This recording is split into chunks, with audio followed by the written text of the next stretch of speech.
Follow me into this great review for Over the Hedge, celebrating 20 years. Okay, I'll be starting all the time. And though, yo, what's going on, everybody? Welcome to another installment of BrickWall Reviews. I'm Dave, and right now I'm here to talk about one of my favorite animated movies of all time, and it's celebrating its 20th anniversary. That's right, Over the Hedge. That's right, man. Can you believe it? It's been 20 years. 20 years. Well, actually 20 years on May 18th or 19th was it. That's when it officially celebrated. But it just arrived on Peacock on this past Monday, and I just could not wait to watch it. If you follow me over on TikTok, you saw I did a review for Hammy's Boomerang Adventure, which was the short film that was attached to the DVD of Over the Hedge. Make sure you check that out over there. But for right now, I'm here to talk about the movie, the big movie, Over the Hedge. But before I get into it, I want to remind you guys to go ahead, hit that like button down below. Subscribe to the channel if you're not already subscribed. Follow us on social media. We're on Facebook, Instagram, Twitter, Twitch, TikTok, as I've already mentioned. And this Saturday, that's right, this Saturday, we will be at the Capital City Anime Convention doing our first ever panel live. Yes, that's right. And we will also be streaming it online. So make sure you guys tune in. And if you are going to be at the convention, make sure you pop by, say what up to your boy. You know what I'm saying? We're going to be out there. I'm going to be out there all day long, you know, doing some content, talking to people and everything like that. So I'm going to be hyped all day long. So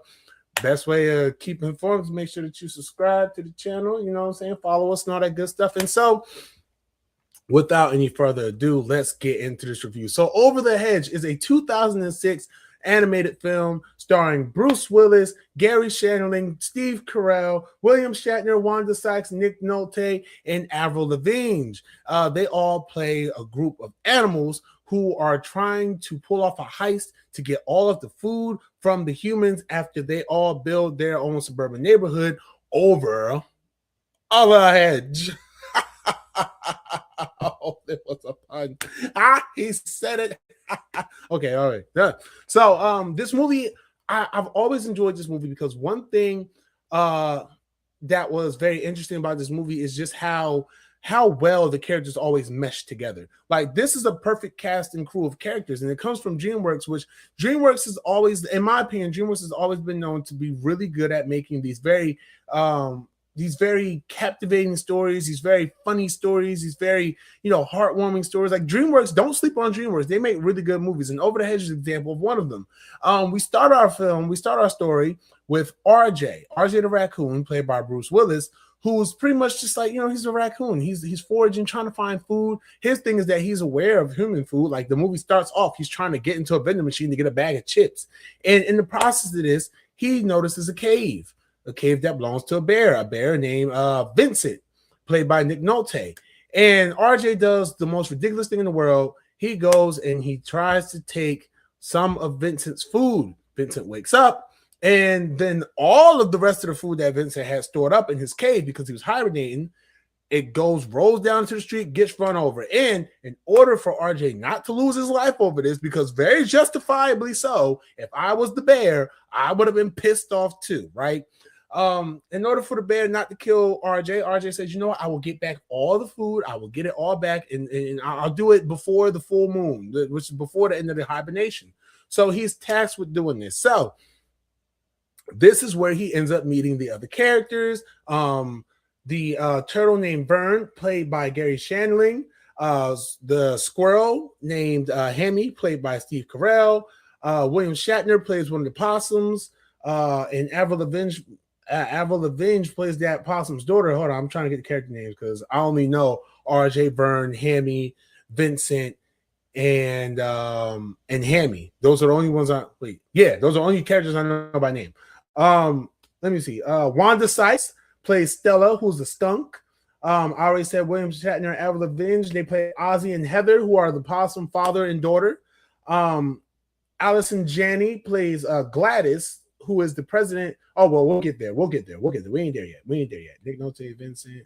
Oh, Eugene Levy and Catherine O'Hara play Lou and Penny, who are a porcupine couple, and they have they have their 3 kids. Yeah, okay. I just had to make sure I was looking at everything. Okay, all right. So those are the characters. Those are the main characters, the animal-wise. And so they are just waking up from a little bit of a hibernation themselves. And their thing is that they don't have enough food that was stored away for them to survive off. So they go to try to, keep going to find some more food, and that's when they see Hedge. And at first, they go, what it is? They're like, there was more forest here. What is this? Hammy's freaking out. He's like, oh, what is this? What is this? And so, that's when they end up meeting RJ, who just goes ahead and just ropes them into his plan. He says, hey, I can get you guys food, but his real plan is to get the food to save his own tail. But in the process, as these things go, he starts to learn like, yo, this is family. This is the one thing I've been missing, blah, blah, blah, all that good stuff. And they also have to go against Gladys, who is the homeowner association president of the entire neighborhood over there. And Thomas Hayden Church, who's the exterminator that Gladys calls in to deal with the animals, exterminate them. So now that I've given you a basic rundown of everything, I feel like I've been talking so much about the plot. Why do I recommend this movie? No, even better. Why do I love this movie? Okay, so the things I like about this movie, number one, RJ is one of my favorite animated characters to just to watch. Okay, he doesn't really have to say anything, but even in his walk, and in this movie, right? This movie was one of the first times I learned about walk cycles that they do in animation. So one of the first major tests that they do in animation when it comes down to creating a character and building that character in the computer is that they do a walk cycle to kind of get and they do this in animation too. So they do this in all forms of animation. They create a walk cycle to kind of get an idea of how the character portrays themselves and carries themselves through just a simple motion such as walking. And you could tell a lot about a character based on how they walk. You tell a lot about a person. Well, I don't know if you could tell a lot about a person by the way that they walk, but when you create these characters, the animated characters, you could tell a lot about them by the way that they walk. And RJ has this very cocky walk. He's he has one of those. If you watch the movie, you'll see what I'm talking about. He walks just like that, and that shows that his cockiness, his con man essence, it's portrayed through that walk. He's just so cool, so smooth. I got this under control. It doesn't worry about anything. Where a character like Vern, Vern the turtle, he kind of walks a little like worried. He has like a worried walk to him. So watch these things, and when you watch other animated projects and you see how other characters walk, you'll kind of notice like, oh, okay, this character walks like this, and that's representative of that character. So that was a little bit of a tangent, but I've always enjoyed watching RJ. I've always thought RJ was just like such a cool character, and I think part of that has to do with Bruce Willis's great vocal performance as RJ, and the movie does so much with just with his character and having him, because this is a movie where you're watching the villain really because RJ is the villain in the movie. If it's not clear, RJ truly is the villain of this movie. He's the main protagonist, but he is definitely the main antagonist as well. Yes, Vincent is the antagonist and is the opposing force that RJ has to overcome, but RJ only has that opposing force because of something he did. And while he's interacting with the rest of the animals, he is manipulating them to get what he wants. And there are many points in the movie to which he is a tad bit more villainous than you would believe. I watched this movie again recently. Like I said, it's on Peacock now, available to stream. And while I'm watching, I'm like, damn, RJ really was somewhat of a villainous character. And then, but that's just not placed solely on RJ, because then you have Vern the turtle, and his thing is he's like the leader of all the other animals that's there. The possums, the skunks, and everything like that. He's like the de facto leader. So he's kind of like trying to keep their spirits up, trying to keep their morals up. But as soon as he starts to feel like he's pushed out, he kind of puts his own selfishness above everybody else. And in a manner of speaking, he kind of is although he is being overprotective, he's not as much of a villain as RJ is, but he does go down a villainous path in terms of, oh, I'm just going to take all this food that we just spent an entire musical montage on and take it back to where it came from. And I don't care if it starves you guys. I'm doing this because I feel like I'm being left out. And it's really, and the movie is very layered. And that's one thing that every time I watch this, I only ever get to watch this movie every couple of years. And ever since I first saw it, because I saw this movie when it came out in theaters, opening weekend, I will never forget that. It was a big theater. I forgot which theater we went to, but I remember I saw this movie in theaters and I absolutely loved it. It was great. It was one of the best theater experiences in my life. I'll always remember it because the movie was fantastic. So anyway, So, and I done lost my train of thought. Good job, Dave. You went on a tangent and lost train of thought. Yeah, so I'm just gonna rewind you back to what I do. So yeah, so when talking about I got it. When talking about the villains and the protagonists and antagonists in here, um, gosh, I really forgot where I was going with this. But anyway, yeah, so other characters are great. Of course, like you got the exterminator character who's also a villain in this. Obviously he has the exterminating company that's out there to, eradicate the animals, but he's doing his job. The homeowner association, she's a bit of a bitch, but she's doing her job. She's a little extra. And one of the things that I didn't notice she had so much dialogue in this movie. Like, but the thing is, her dialogue is kind of like faded out to the background. But if you really listen, she has some really funny lines, and she has some very she has some good lines. She has some really good lines. But the thing about it is, like, she's just very strict and uptight. And she's probably the definition of HOA stay away. If it's HOA stay away, if you've ever heard that before. But yeah, so she's doing her job, trying to get the animals out of the suburban neighborhood that she just became president of the homeowners association there. So she's just trying to do her job. Everybody's trying to do their job, but RJ is really putting people in these crazy situations. I talked about the musical montage earlier where they went to go steal the food, and I kind of started off the review with that song. But Heist is like one of the best songs I've ever heard in an animated movie. Follow me into the great unknown, where supermarket shelves, dinosaur doesn't what you pay, magically regenerates. Yeah, no, that song is amazing. Like, it's so amazing. And the one thing I didn't realize about the songs in this movie, again, because it's something I wasn't paying attention to at first, is that the songs these are the type of songs that describe to you what's going on or give you the motivation of the characters. So it like adds that enhancement while you're watching it. And I thought that works very well, especially, I don't know what it was. I think the guy who did the songs, Ben Folds, he is like, he was incredible in this movie. Like, I love the songs in this movie, like especially Heist. Heist is the defining song of this movie. Da da da da da da da da da da da. Yeah, okay, y'all got another. Y'all be getting musicals out of me lately, okay, and that's crazy. All right, y'all gonna start. Y'all gotta subscribe, okay? Because I'm gonna keep singing as long as y'all keep watching. But yeah, so yeah, but this movie overall, like, it's really, I love this movie. I love the character. Like I said, I love the characters. I love the journey that they go on. It's very entertaining to watch. Seeing RJ fall into the folded family. And one thing that I did notice too when I watched it yesterday, there are plenty of times RJ was about to come clean quite a few times in the movie. It was quite a few times RJ was going to come clean about what he was doing for real. But every time he's about to do it, something else happened that derailed that. Like, first he found another way to get the food. Then Vern ended up saying something very hurtful towards the rest of the animals. And it's just very interesting to see that, like, RJ is a character who, although he is an antagonist as well as a protagonist, I don't know if there's like an in-between term for that. But he's someone you can sympathize with, because you can see it. You can see that after he kind of gets used to being with them. I mean, it's a cliche trope. They do it in all these movies, but he wants to not. He kind of values them, and you can see the change of heart that he has. And I do like that. I do like that he went on that character journey. But like I say, he's like my second favorite talking raccoon in the movie, second to Rocket Raccoon. Okay, I just felt like I needed to say that.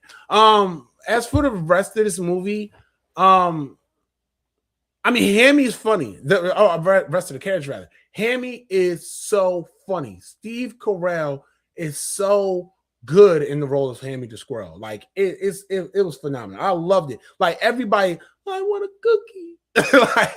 like him, and then the part, and that's another thing too. Hammy has the best Quicksilver scene ever. And y'all know what like the X-Men movies with Quicksilver when he was running fast, but everything slowed down. So you see him doing stuff, in slow motion for us, but then we get his point of view of him doing the things, and then everything goes back to the regular speed, and then you see how everything was affected by him, moving super quick. Hammy did it first. Hammy was the best one at it, and Over the Hedge had the best portrayal of it. I don't care what nobody else says. I will die on that hill, okay? Because this was the first time I ever remember seeing a scene like that, where they gave Hammy that caffeine and he's fed up. I remember in the theaters, I remember watching that. And when it showed the shot of the earth slowing down, it got so quiet in the theater. And we was like, what? And then we just see Hammy. We was like, oh, and people were in there. I remember we, as an audience, we were in that theater cracking up. Because we was like, yo, he's moving so fast that it's like he's moving slow. Look at all the stuff he's doing. Oh my God. And he went back for the cookie. Oh, it was such a fun moment. I remember that. I remember that vividly. It wasn't like all that, but it was, it was still, it was a lot of hype. It was a lot of comedy in that. Yeah, this movie is like really, really good, honestly. It's based on a comic strip too. I didn't know that. I found out a couple years ago. This movie, the concept of Over the Hedge is based on a comic book series, and like very short. I don't think it was long lived at all. It was pretty short lived, I believe, but it's based on characters that existed in comics, so that's pretty cool. So this is a comic book movie in all regards. I am trying to think if there's anything else about this movie that's always stood out to me. And it's just that it's a solid movie and it holds up. The animation, oh my God, I watched this yesterday and the animation on this movie holds up so well. This movie looks like it came out 2 years ago and it came out 10 years ago. The animation in this movie is incredible. And I talked a little bit about the vocal performances, but I really have to give it up to Bruce Willis. Like, I know it's very, very sad. Bruce Willis has a condition in which he's not even able to talk right now. So from what I'm understanding, he has it's very sad what's going on. If you don't know, look it up for yourselves. I don't have all the details on me right now, but it's just really sad that we won't be getting any more Bruce Willis performances for the foreseeable future due to his condition. But this is one of his best. I like this one. I love this one from him. And because they picked the perfect person to play RJ, because Bruce Willis, he just has this natural cool in his voice that perfectly fits the character of RJ. I would have loved to have seen a follow-up to Over the Hedge. And I'm not the only one, because people love this movie. People have such an adoration for this movie, and it doesn't get acknowledged as much in the DreamWorks catalog as let's say, I'm trying, because obviously Shrek is the one that gets Shrek is the one. Like, let me see. It doesn't get acknowledged as much as I would say in the most recent years, Madagascar has gotten more love than Over the Hedge. Which I'm not a fan of that, because I know maybe Over the Hedge may not have done well financially, but this movie has become over the years, it has become, and I've learned this from doing the TikTok and see how many people commented on the TikTok and how many people watched it. Over the Hedge is a cult classic. I have to say, Over the Hedge might just be a cult classic movie. Okay, and if not, then it is definitely a top tier DreamWorks movie, in my opinion. It is a top tier DreamWorks animation film. It holds up so well. It holds up better than Madagascar, the first Madagascar, I think. It's, for me personally, the DreamWorks animation movies that I think really hold up throughout all time. I'm going to say the CGI ones. Because I'm not going to talk about the other ones like the Joseph and the King of Dreams, stuff like that. But the CGI ones that started with Shrek and onwards, right? Obviously Shrek, right? Obviously the first Shrek. The first two Shreks, obviously, the ones that hold up the most. Then you have, in my opinion, the second Madagascar. And this is really in no particular order, because I will put Over the Hedge over the second Madagascar. Then Puss in Boots, and then I'm just trying to think, like, right off the top of the dome. Like, I'm not trying to look up nothing, but like off the top of the dome, Penguins of Madagascar. Okay, those are the ones I'm gonna name. Those are, to me, those are top 10. And How to Train Your Dragon. And How to Train Your Dragon. Okay, that's also a top tier one. So like they have a really good, a really stacked catalog of animated films over there at DreamWorks. They do a really fantastic job. I'm not gonna hold you. I just think Over the Hedge deserves more love and respect. And I hoped that it was gonna get some more fanfare for its 20th, but I don't recall really seeing much. I didn't see anything honestly about it. It was really just other pages and stuff like that acknowledging that it was the 20th anniversary. I mean, the DreamWorks Twitter page might have gave it some acknowledgement or a shout out, but I mean, overall though, like this movie, I love this movie so much. I cannot, and I'm already going over my time that I said I was going to talk about this movie because I absolutely love this movie. And I believe that I'm not the only one who loves it. This has a 6.7 out of 10 IMDb, 4 out of 5 on Common Sense Media, whatnot. I don't really go by that one anyway. Let me see. What can I get the Rotten Tomatoes numbers? Let me see. Rotten Tomatoes. Let's see. What is the score for Over the Hedge on Rotten Tomatoes? It does. So it does not have a critic score, but the audience score is 57%. I don't agree with that. I don't agree with that at all. Let me tell you something, right? On my rating scale, Over the Hedge, to me, it is a 5-star film. And I'm not trying to be biased. I'm not just using like nostalgia or anything like that. This movie holds up incredibly well. It is still very funny. The animation is still very good. The acting, the voice acting, the vocal performances are still really good. Like the story it constantly takes small pieces of evolution as you watch it, like the different times. You know what I'm saying? You watch this different times. I see a little bit of something different in the characters, in the way they're portrayed, in the way they come off. I see something a little bit different every time I watch it.